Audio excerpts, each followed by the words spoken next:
ओम वेद प्रेमियों, श्री श्रोताओं, संप्रति हम सब ऋग्वेद के प्रथम मंडल के 71वें सूक्त के 6ठे मंत्र की व्याख्या में प्रवेश करने जा रहे हैं। यह मंत्र त्रिष्टुप नामक छंद में निबद्ध है। मंत्र दृष्टा ऋषि हैं पराशर शाक्य और देवता हैं अग्नि। शीर्षक है अग्नि कर्म अर्थात यज्ञ के करने से आयु वृद्धि और समृद्धि वृद्धि दोनों होती है। अब संबंधित मंत्र का प्रथम पाठ हो जाए। ओम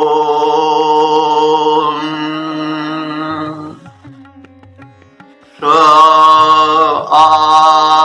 आयस्तुभ्यं दम आविभाति नमो वा दाशादुषतो अनुद्यून वर्धो अग्ने वयो अस्य दुर्वरहाया सद्राया सरथं यम युनासी। शब्दार्थ से परिचित हो लें। अग्नि, हे अग्नि देवता, तुभ्यम स्वेदमे यह आविभाति, तुम्हारे लिए जो या तुम्हें जो स्वेदमे, स्वे माने अपने, दम कहते हैं घर को, अपने गृह में अपने घर में यह जो व्यक्ति आविभाति माने प्रदीप्त करता है, आविभाति माने भली भांति प्रदीप्त करता है। तो घर तो जहाँ हम आवास करते हैं वह ही है।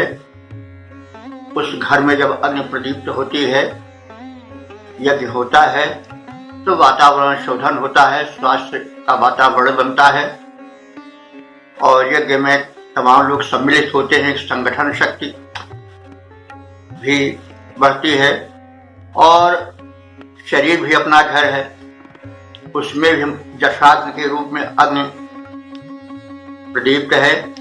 तो जब हम उसको प्रदीप्त किए रहेंगे तो हमें उसका लाभ मिलेगा, हमारा शरीर स्वस्थ रहेगा और जो ये घर है भौतिक रूप में जिसमें हम निवास करते हैं, उसमें जब यज्ञ कर्म होगा, अग्नि प्रदीप्त होगी, तो ही वायुमंडल शोधित होगा और लाभ ही लाभ होगा। इसी बात का संकेत हो रहा है। तो यह यजमानः स्वदमे स्वगृहे अग्निदेव को यज्ञ रूप में विभाति माने प्रज्वलित करता है, प्रदीप्त करता है।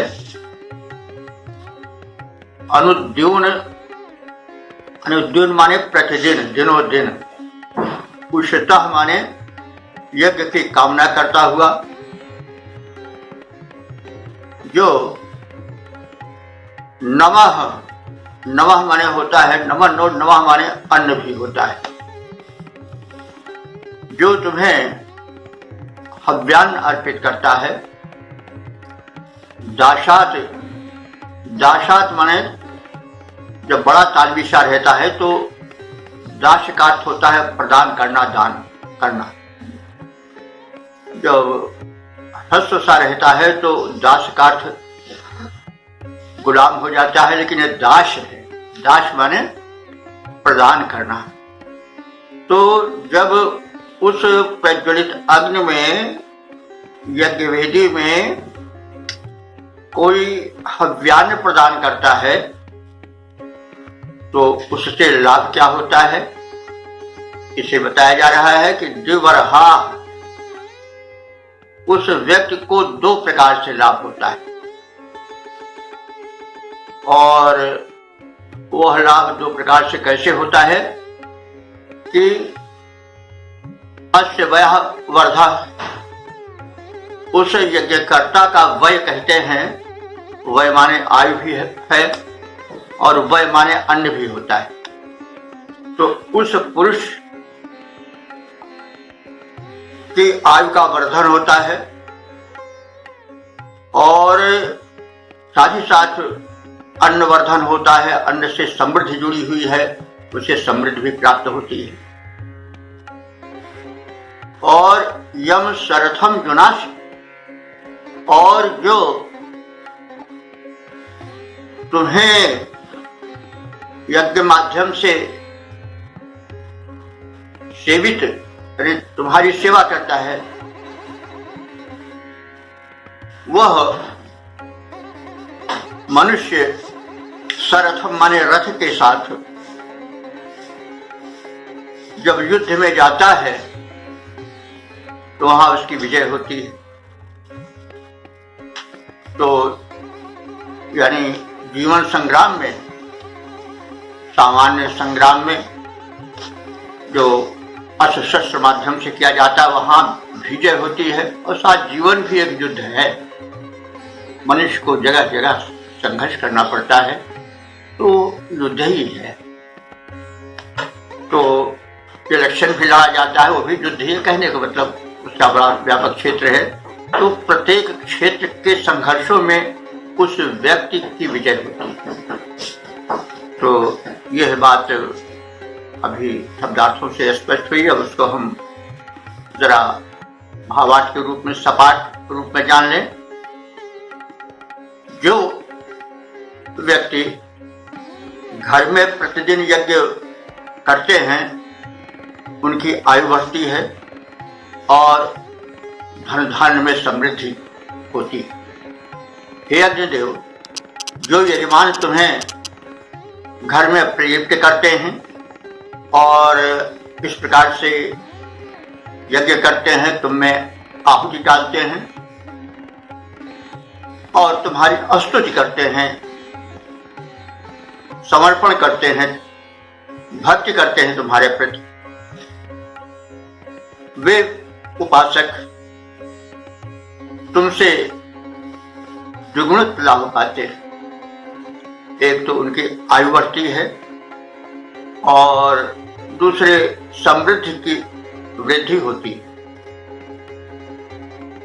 जो व्यक्ति आपकी उपासना करता है के माध्यम से, जब वह जीवन युद्ध में उतरता है तो उसे सर्वत्र विजय प्राप्त हो। इस प्रकार से अग्नि उपासना, यज्ञ कर्म बड़ा उपयोगी है। इस बात पर इस मंत्र में प्रकाश डाला गया है। अब इसका हम छंदोबद्ध रूप देख लें। यज्ञ द्वारा आयु और विभव में वृद्धि होती, यज्ञ द्वारा आयु और विभव में वृद्धि होती, यह सोच घर में जो यज्ञ को रचाता है, करता प्रदीप्त तुम्हें घर में जो नित्य नर, प्रार्थना समेत हव्य द्रव्य जो चढ़ाता है, उसको बढ़ावो, उसको बढ़ावो तूने बल और आयु द्वारा, तेरी सदुपासना में चित्त जो लगाता है, प्रेरित जो तुमसे रचाता युद्ध जीवन की, प्रेरित जो तुमसे रचाता युद्ध जीवन की, विजय समेत धन धान्य वह पाता है, विजय समेत धन धान्य वह पाता है। ओम। वेद प्रेमियों, सुधी श्रोताओं, संप्रति हम सब ऋग्वेद के प्रथम मंडल के 71वें सूक्त के 7वें मंत्र की व्याख्या में प्रवेश करने जा रहे हैं। यह मंत्र त्रिष्टुप छंद में निबद्ध है। मंत्र दृष्टा ऋषि पराशर शाक्य हैं और देवता अग्निदेव हैं। शीर्षक होगा इस मंत्र का, अग्निदेव उपासकों को यज्ञ कर्म हेतु पर्याप्त धन धान्य प्रदान करें। अब प्रथम इस आशय को समेटे हुए मंत्र का पाठ हो जाए। ओम अग्निम विश्वा अभिपक्षः सचन्ते समुद्रं न स्रवतः सप्त यहवीह न जामभिर्भगिर्चिकिते वयो नो विदा देवेषु प्रमतिं चिकित्सान्। शब्दार्थ से परिचय प्राप्त करें। विश्वाह प्रेक्षा, विश्वाह कहते हैं संपूर्ण समस्त को, और प्रेक्षा कहते हैं अन्न को। अन्न से मतलब जो कुछ खाया जाए वो सब अन्न ही। अद्यते इति अन्न, अन्न से केवल ग्रेन जिसको कहते हैं चावल गेहूं नहीं, अन्न का व्यापक अर्थ होता है। तो विश्वाह प्रेक्षाह यानी जो हमारे पास संपूर्ण उत्पाद्य है, अन्न है, वह हम अग्निम अभिसचन्ते, अग्नि को समर्पित कर देते हैं और वह अग्नि को प्राप्त हो जाता है। अग्नि को हव्यान्न के रूप में, चरु के रूप में, प्रोडाश कहते हैं। यज्ञ कर्म में एक प्रकार से अन्न को पीस करके उसकी टिकिया बना करके, जैसे फराज बनाया जाता है या डोसा वगैरह दक्षिण भारत में बनाया जाता है, तो उसे बना करके अग्नि में आहुति डाली जाती थी, उसको प्रोडाश कहते थे। तो हव्यान्न के रूप में, जो आहुति रूप में तिल तंडुल ज्वार घृत डाला जाता है, चरु जिसे कहते हैं वो तो है ही, और इसके साथ साथ प्रोडाश रूप में भी अग्नि को अन्न अर्पण किया जाता है। और ये भी विधान है कि यज्ञ कर्म के बाद कुछ भोज भी करना चाहिए।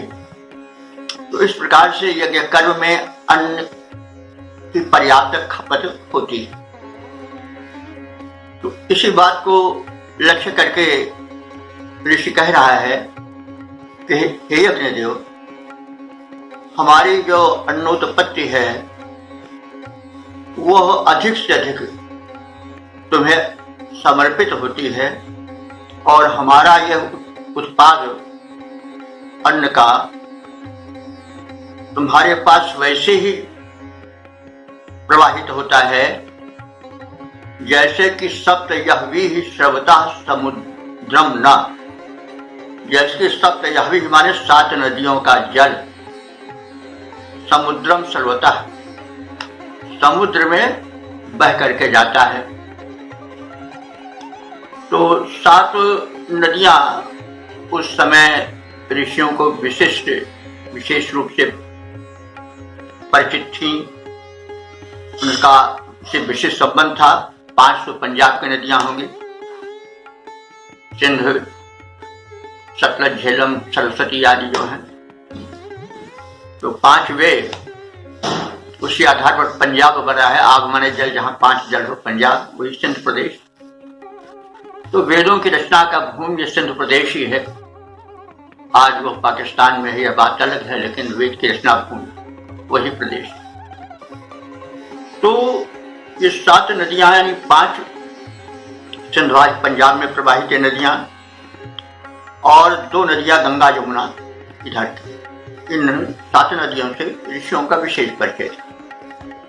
तो वही कह रहे हैं कि जिस प्रकार से इन सातों नदियों का जल भागता हुआ समुद्र में जाकर के मिलकर उसी में लीन हो जाता है, वैसे हम यजमानों का जो समस्त अन्न है वह यज्ञ को समर्पित होता है। तो न जामि भी वयः न विचिकेत। इस स्थिति में हम प्रार्थना करते हैं, हे अग्निदेव, न माने हमारे, जामि भी माने भाई बिरादरी जिसको कहते हैं, जो साथ मिल करके भोजन करते हैं उनको जामी कहते हैं।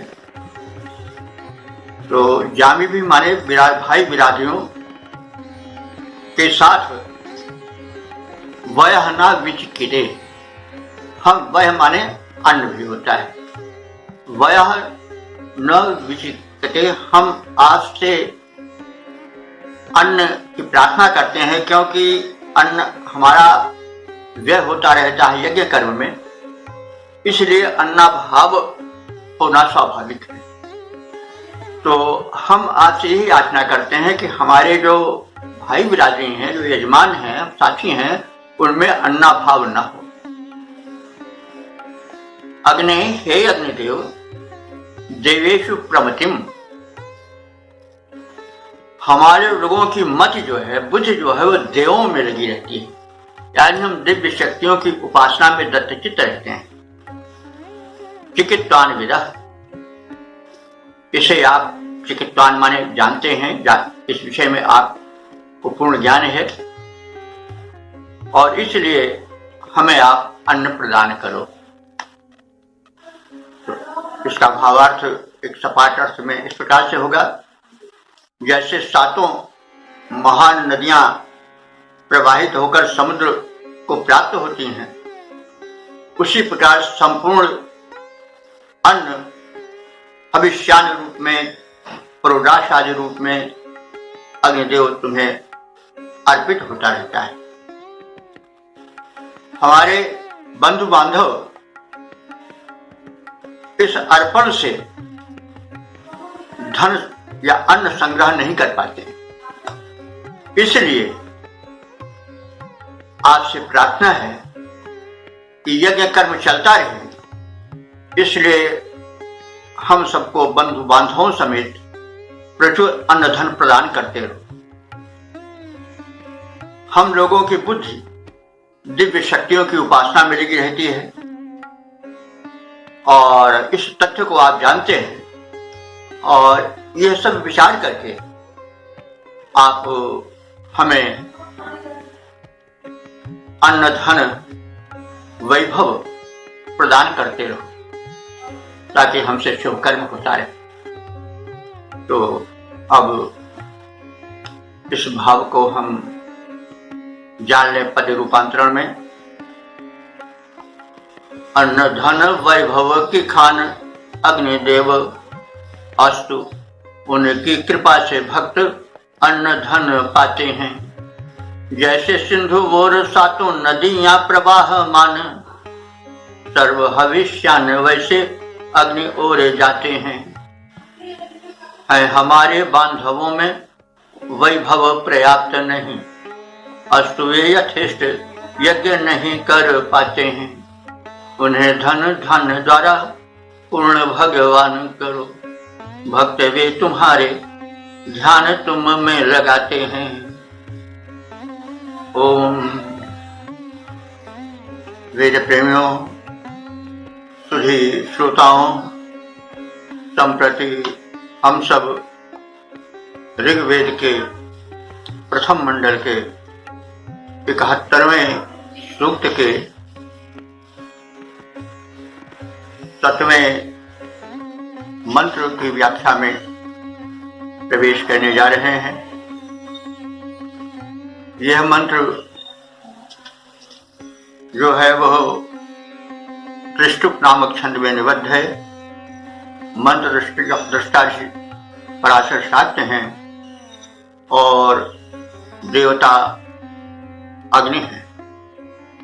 शीर्षक है यज्ञ करने से बलवान और गुणवान पुत्र उत्पत्ति होती है।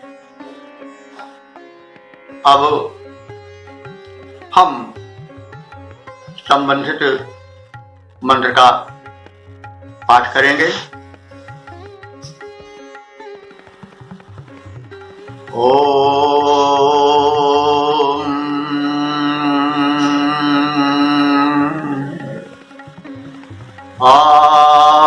आयदिशे नृपतिं तेज आनटत् शुचिरेतो निषिक्तं द्यौरभीके अग्निः शरधमन्वज्जं युवानं स्वाध्यं जनयत सूदयच्च। शब्दार्थ से परिचय प्राप्त करें। अब हम 8वें मंत्र के शब्दार्थ को बता रहे हैं। 7वां मंत्र व्याख्यायित हो चुका है। अब हमारा प्रवेश 8वें मंत्र में होने जा रहा है। प्रथम शब्दार्थ से परिचय होने के पश्चात फिर भावार्थ और फिर उसका छंदोबद्ध रूपांतरण प्रस्तुत किया जाएगा। यत शुचि ही, यत माने जब, शुचि माने पवित्र और शुचि माने दीप्तिमान भी होता है। शुच धातु दोनों अर्थ में प्रयोग। द्योः तेजः, द्योः माने आकाश में व्याप्त तेज। नृपतिम इस आनट, यहां नृपति शब्द का अर्थ जो है वह राजा नहीं है, बल्कि नृपति अर्थ यजमान के अर्थ में आया है। क्योंकि नृ माने मनुष्य, पति माने उनकी रक्षा करना या पालन करना, तो राजा भी करता है। और यजमान भी दान आदि के द्वारा, यज्ञ में अन्न आदि समर्पित करने के द्वारा भांति भांति से जो है वह मनुष्यों की, सामान्य मनुष्यों का पालन पोषण करता है। तो ये ऋग्वेद का प्रारंभिक भाषा का काल था, इसलिए शब्द उस प्रकार से नहीं रूढ़ हो सके थे जैसे आज है। आज तो हम लोग नृप कहेंगे तो केवल राजा ही जानेंगे, लेकिन नृपकार होता है नृ, मनुष्यम माने पालयति, रक्षक नृपा। तो जो मनुष्यों की रक्षा करे वो नृप है। तो जो यजमान है वो दान दे करके सामान्य मनुष्यों की, याचकों की रक्षा करता है, तो भी इस प्रकार से नृप हुआ। ये तो बहुत बाद में राजा के लिए, क्योंकि राजा रक्षण करता है तरह तरह से, इसलिए उसके लिए रूढ़ हो गया। लेकिन ये प्रारंभिक काल है भाषा का, तो इसलिए उस प्रकार से शब्द नहीं रूढ़ हो पाए हैं जैसे आज रूढ़ हो गए हैं एक अर्थ विशेष के लिए।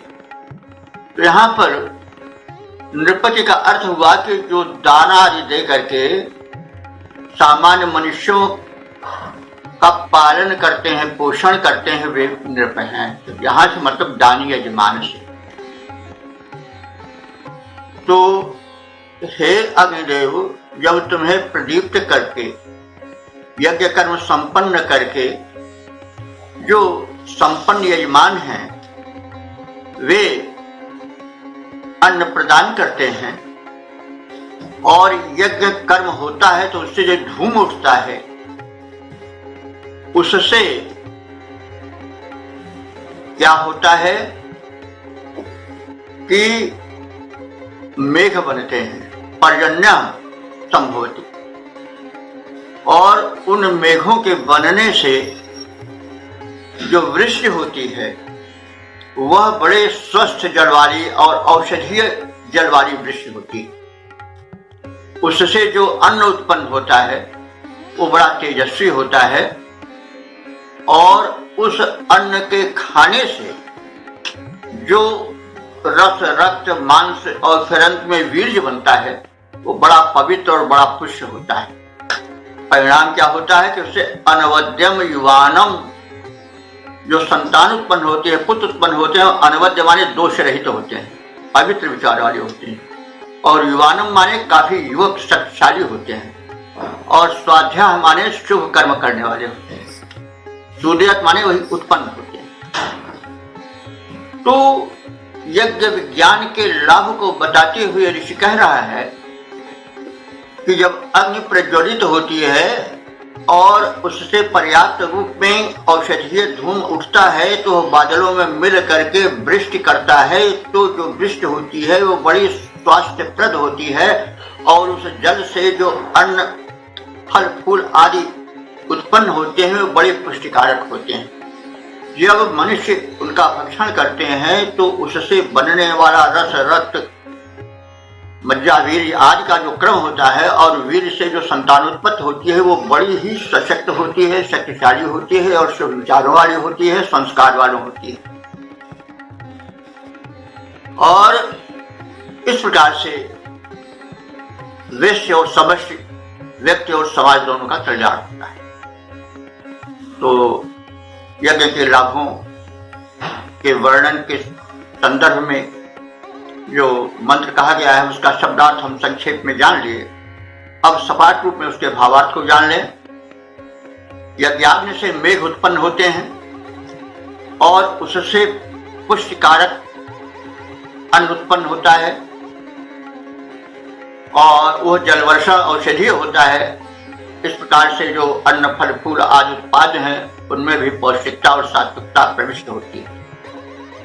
उस जल से सिंचित पुष्ट अन्न से पुष्ट वीर्य, और पुष्ट वीर्य से पुष्ट बलवान प्रशंसनीय संस्कार युक्त युवक पुत्र, जवानी से युक्त यानी सत्य से युक्त संतान उत्पत्ति होती है, और शुभकर्मा पुत्र से परिवार और धराधन्य होती है, और वे ऐसे संस्कारी पुत्र भी आगे यज्ञानि शुभ कर्म में रत होते हैं। तो यह यज्ञ का एक वैज्ञानिक रूप एक क्रम से युक्ति पूर्वक ऋषि ने समझाया और संदेश दिया कि यज्ञ कर्म होता रहे। तो अब इसके छंदोबद्ध रूप पर दृष्टि डाल लें।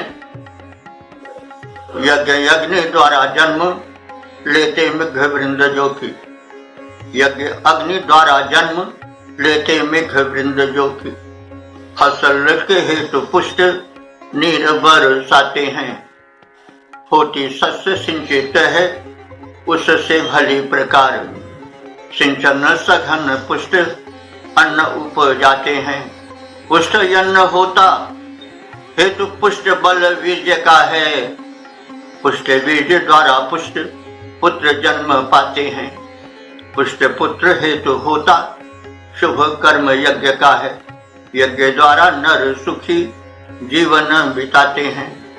गीता में भी यह भाव एक स्थान पर प्रकट किया गया है।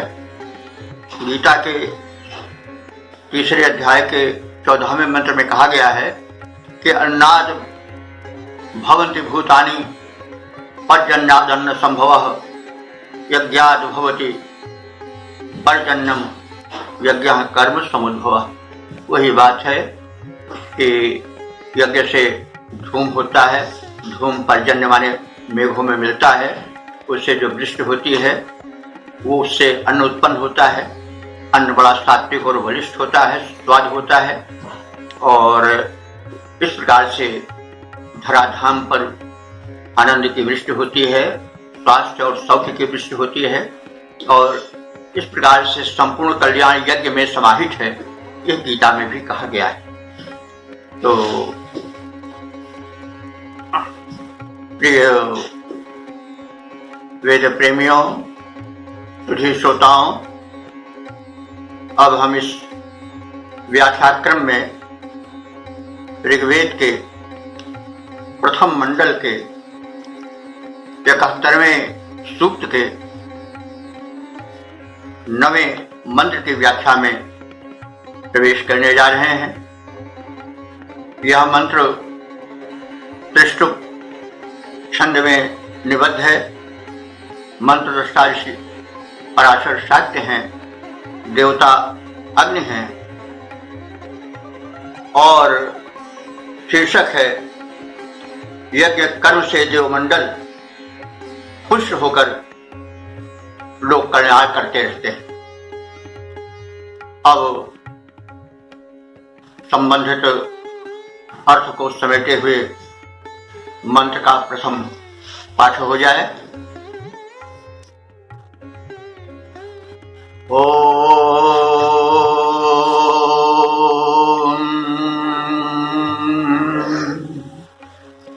मनो यो ध्वनः सद्य एतेकः सत्रासुरो वस्व ईशे राजाना मित्रा वरुणा सुपाणी गोषु प्रियमृतं रक्ष्यमाणा। शब्दार्थ से परिचय प्राप्त करें। अग्नि देव से ही समस्त देव पोषित होते हैं, क्योंकि अग्निदेव यज्ञ के माध्यम है। यज्ञ से जो ऊर्जा उत्पन्न होती है उससे दिव्य शक्तियां ऊर्जा पाती हैं, बल पाती हैं, जिससे अपने अपने अपने क्षेत्र में वे सुख और समृद्धि की वृद्धि करती हैं। तो इस विषय में आप जानते हैं दिव्य शक्तियां सब हैं। पर्जन्य हैं, बादल हैं, वायु हैं, जल हैं, पृथ्वी आकाश हैं, ये सब दिव्य शक्तियां हैं। इन्हीं से हमारा शरीर भी बना है, पंच तत्वों से। और ये जब पुष्ट होते हैं तो जीवन पुष्ट होता है, जीवन पुष्ट होता है, स्वस्थ होता है तो समृद्धि आती है और उसके साथ तमाम सुख समृद्धियां जुड़ी होती हैं। यही बात संक्षेप रूप में सम्यक कहता है। तो मनोना, मन जो है संकल्प विकल्प करता है, और तो मनोना मन की तरह न शब्द जो पहले बताया जा चुका है, जब संज्ञा के बाद में आता है तो समानार्थक होता है, पहले आता है तो निषेधात्मक होता है। तो मनोना माने मन के तरह, मन की भांति शीघ्रगामी। किसके लिए आया है? सूर्य के लिए आया है। यह सूरा, यह सूर्य कहते हैं सूर्य को। यह माने जो सूर्य एक आध्वना, एक आध्वना माने अकेले ही, आध्वन कहते हैं पंथ, यानी अकेले ही गगन पंथ को पार करते हैं और सद्य एति शीघ्र ही उस अपनी लंबी यात्रा को पूरा कर लेते हैं गगन मंडल में। तो इससे वैज्ञानिक तथ्य भी प्रकट होता है कि जैसा विज्ञान कहता है कि केवल धरती ही नहीं चल रही है, सूर्य भी चल रहा है। और सूर्य जो है वो किसी अपने से प्रबल नक्षत्र की परिक्रमा वो भी कर रहा है। संसार की प्रत्येक वस्तु चलायमान है, अणु परमाणु से लेकर के पूरा ब्रह्मांड चल रहा है, कोई चीज स्थिर नहीं। तो विज्ञान से तथ्य है, ऋषि ने इसको पहले ही संकेतित कर दिया है। तो सूर्य भी चल रहा है, पृथ्वी भी चल रही है, सब चल रहे हैं। तो सूर्य इस अग्नि से प्राप्त ऊर्जा के कारण ही गगन में तीव्र गति से अपने परिभ्रमण पथ को पूरा कर रहा है। और वस्व सत्रा ईशे, वह वस्व माने विविध प्रकार के धन वस्तु धन को वह ईशे माने प्रदान करता है, उसका स्वामी है। सूर्य के द्वारा ही विविध धन भिन्न भिन्न रूप में मिलते हैं, तो इसलिए वो उन धन का स्वामी है, वो धन प्रदान करता है। लेकिन उसके पीछे बल जो है वो अग्निदेव का ही रहता है। राजाना सुपारी, यहां राजाना आया है वरुण राजा के लिए। तो राजाना ये द्विवचन है। सुपाणु माने अपने सुंदर दोनों भुजाओं से जो वरुण राजा हैं वे अपने दोनों भुजाओं से क्या करते हैं, धन अर्पण करते हैं। तो यहां राजाना से मित्रा वरुण को ही लिया जा सकता है, क्योंकि मित्र और वरुण इन दोनों का देवों का एक साथ ही प्रायः ऋग्वेद में वर्णन आया है। तो ये जो राजाना है, मित्र और वरुण है, ये अपने सुपाणी माने सुंदर हाथों से क्या देते हैं, गोशु गायों में प्रियम अमृतम, प्रिय और अमृत तुल्य दुग्ध देते हैं। यानी मित्र वरुण अग्नि से ही शक्ति पाकर के गायों में प्रिय सुस्वाद और अमृत तुल्य दुग्ध उत्पन्न करने में सहायक हो पाते हैं, और वे ही रक्षमाणा माने सबकी रक्षा में संलग्न रहते हैं। तो अग्निदेव के प्रभाव के कारण सूर्य अकेले ही अपने विस्तृत आकाश पथ में परिभ्रमण करते हैं, गमन करते हैं, और विविध धनों पर वे आधिपत्य स्वामित्व रख पाते हैं। सुंदर भुजाओं वाले मित्र और वरुण देव अग्नि के दिव्य प्रभाव से ही गायों में उत्तम और अमृत तुल्य दुग्ध उत्पादन कर उसको सुरक्षित रखने में समर्थ हो पाते हैं। तो अग्नि की ही सर्वत्र महिमा है। ये पहले भी कहा जा चुका है कि अग्नि ऊर्जा रूप है, अग्नि पवित्र करने वाले हैं, और अग्नि ही का ऊर्जा का ही खेल है पूरा ब्रह्मांड, उसी पर पूरे ब्रह्मांड की गति निर्भर है। तो इस प्रकार से अग्नि की महिमा को उद्घाटित करने वाले इस मंत्र के छंद वाले रूप का भी हम अवलोकन करें। सार्वभौम यज्ञ देव का प्रभाव है महान, परम प्रधान दिव्य देव वे कहते हैं। उनके प्रभाव से सुविस्तृत नभांगन में सूर्य देव निज रथ निर्विघ्न चलाते हैं। भिन्न भिन्न वैभवों के अधिपति बने देव अनुदान अपना त्रिलोक में लुटाते हैं। प्रगति प्रभाव अग्नि के प्रभाव से हो मित्र और वरुण भी दुग्धामृत गायों में सुरक्षित बनाते हैं, दुग्धामृत गायों में सुरक्षित बनाते हैं। वेद प्रेमियों, सुधी श्रोताओं, संप्रति हम सब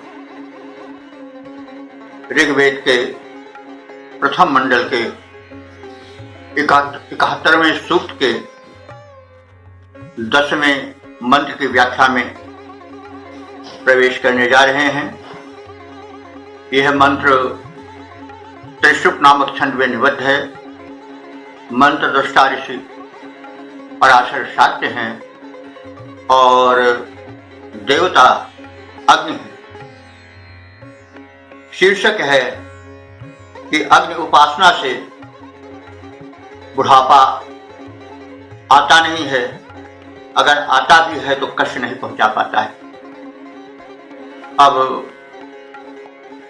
संबंधित मंत्र का प्रथम पाठ हो जाए। ओम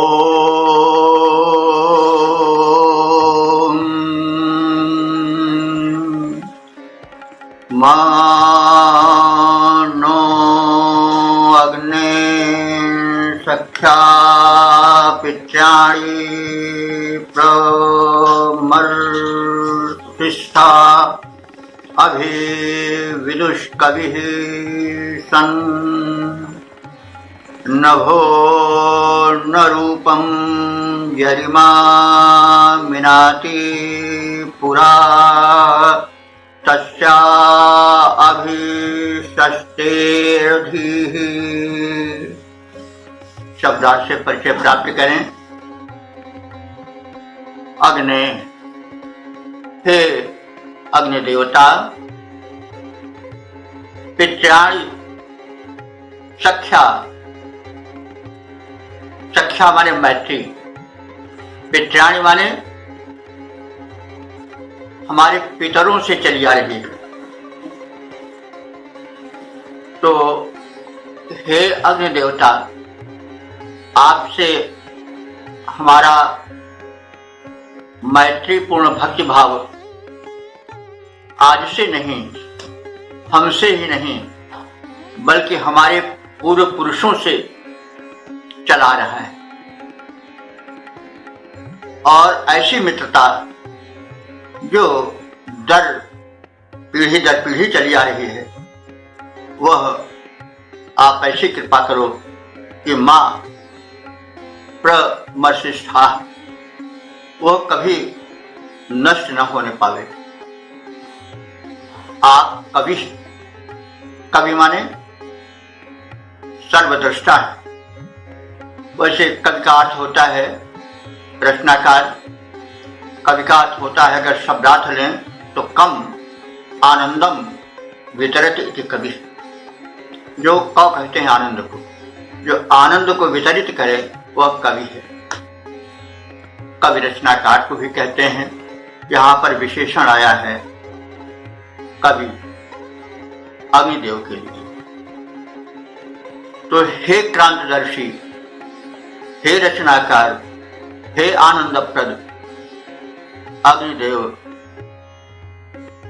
आप अभिविदुः, अभिविदुः माने परितः विजानाति इति अभिविदुः। आप संपूर्ण वस्तु को संपूर्ण रूप से जानने वाले हो। अब हमारी एक प्रार्थना है कि नभः ना, आकाश के समान, अर्थात जैसे आकाश में रवि किरणें छिटकी रहती हैं अथवा एक विस्तार फैला रहता है,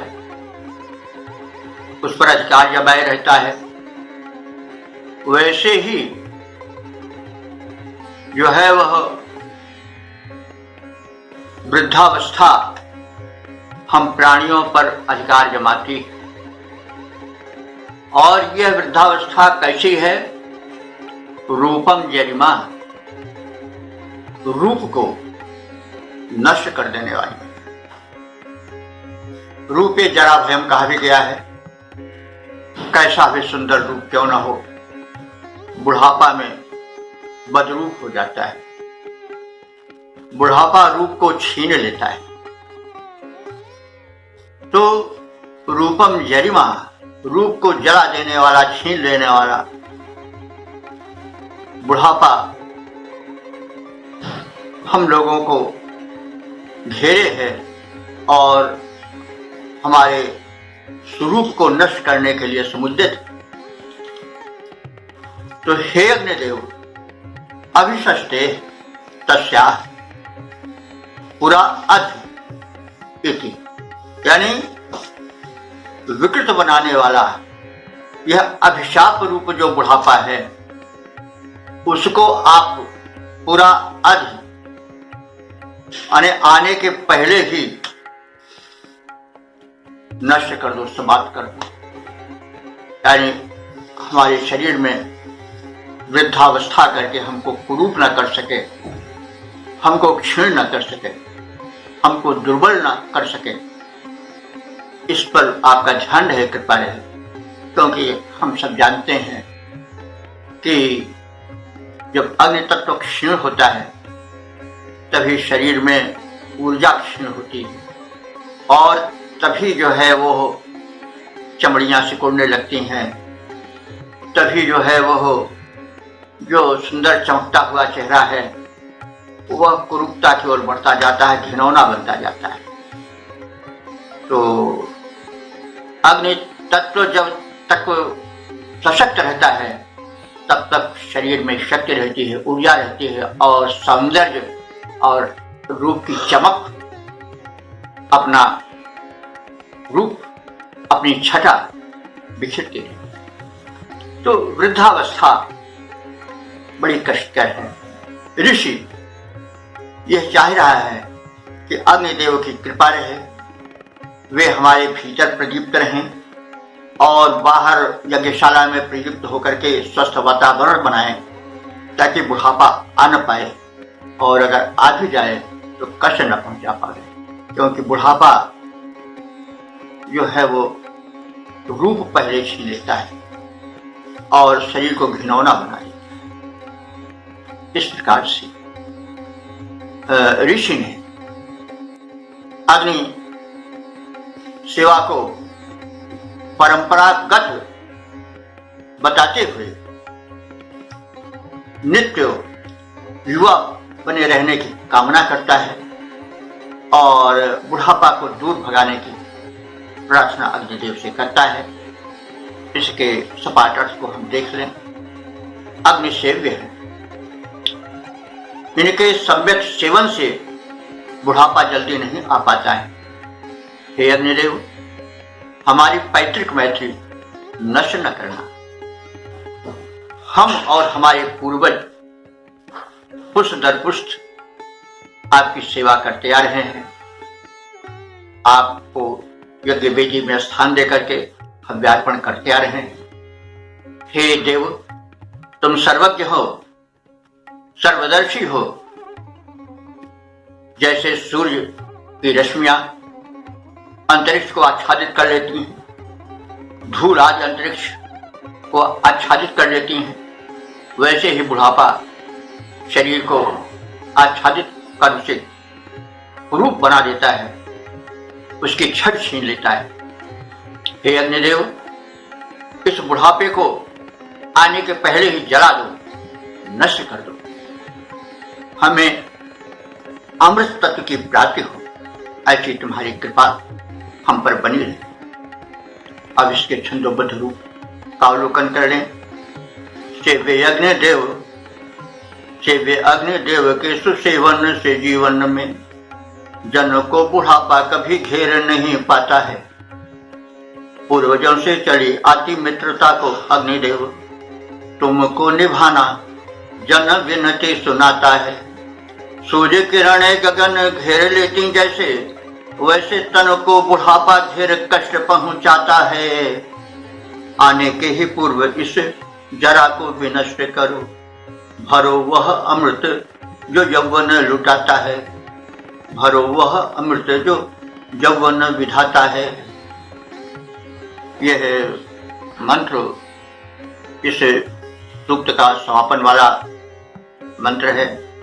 इसकी व्याख्या हो चुकी है। अब हम इस सूक्त के संक्षिप्त सार से परिचित हो लें। इस ऋग्वेद के प्रथम मंडल के 71वें सूक्त में कुल 10 मंत्र हैं जिनकी व्याख्या हो चुकी है और अभी तक कुल व्याख्यायित मंत्र 816 हो चुके हैं। ये प्रारंभ से ही लेकर के अब तक संपूर्ण रूप से व्याख्यायित होते आ रहे हैं। तो इस प्रथम मंडल के 71वें सूक्त के में जो मंत्र संख्या है वो बताई जा चुकी है। इसमें जो छंद हैं वे त्रिष्टुप नाम के छंद हैं, मंत्र दृष्टा ऋषि पराशर शाक्य हैं और देवता अग्नि हैं। अग्नि के महात्म से हम लोग परिचित हैं। वे संसार के देवों में सर्वोत्कृष्ट स्थान रखते हैं। ऋग्वेद में इंद्र के बाद सर्वाधिक प्रार्थना और सूक्त अग्निदेव को ही समर्पित हुए हैं। अग्नि ऊर्जा हैं, अग्नि संरक्षक हैं, अग्नि सर्वस्व हैं। इस पर पहले प्रकाश डाला जा चुका है। अब इस सूक्त में हम 10 मंत्रों में अग्नि को किस रूप में देखा गया है, इसको बताने की चेष्टा करेंगे। पहले मंत्र में अंगुलियों की प्रशंसा की गई है, जो कि अग्नि में आहुति डालकर अग्नि की सेवा करती हैं। दूसरे मंत्र में मंत्र शक्ति की महत्ता का उल्लेख है। तीसरे मंत्र में यज्ञ की वैज्ञानिकता के जो है वो शोधकर्ता ऋषि आंगिरस की चर्चा है। चौथे मंत्र में प्राणायाम द्वारा अग्नि शक्ति प्रदीप्त होती है, स्वास्थ्य संवर्धन होता है, आयु बढ़ती है। इस प्राणायाम की शक्ति के जो प्रथम शोधकर्ता थे वे भृगुवंशी थे, इस बात को बताया गया है। पांचवें मंत्र में अग्निकर्म यज्ञ न करने वाले पर अग्निदेव का रोष स्पष्ट होता है, प्रकट होता है। छठवें मंत्र में यज्ञ से आयु और समृद्धि की वृद्धि होती है, यह बात कही गई है। सातवें मंत्र में अग्नि यजमान को यज्ञ संपन्न करें और उन्हें समृद्ध बनावें, इसलिए अन्न और धन की याचना की गई है ताकि यज्ञ कर्म निरंतर चलता रहे। आठवें मंत्र में यज्ञ से गुणवान और बलवान पुत्रोत्पत्ति होती है, इसलिए यज्ञ कर्म निरंतर होता रहना चाहिए, यह बात बताई गई है। 9वें मंत्र में यज्ञ कर्म से देवमंडल पुष्ट होता है, यह तथ्य उजागर किया गया है। 10वें मंत्र में अग्नि उपासना वृद्धावस्था को दूर भगा देती है, इस वैज्ञानिक तथ्य पर प्रकाश डाला गया है।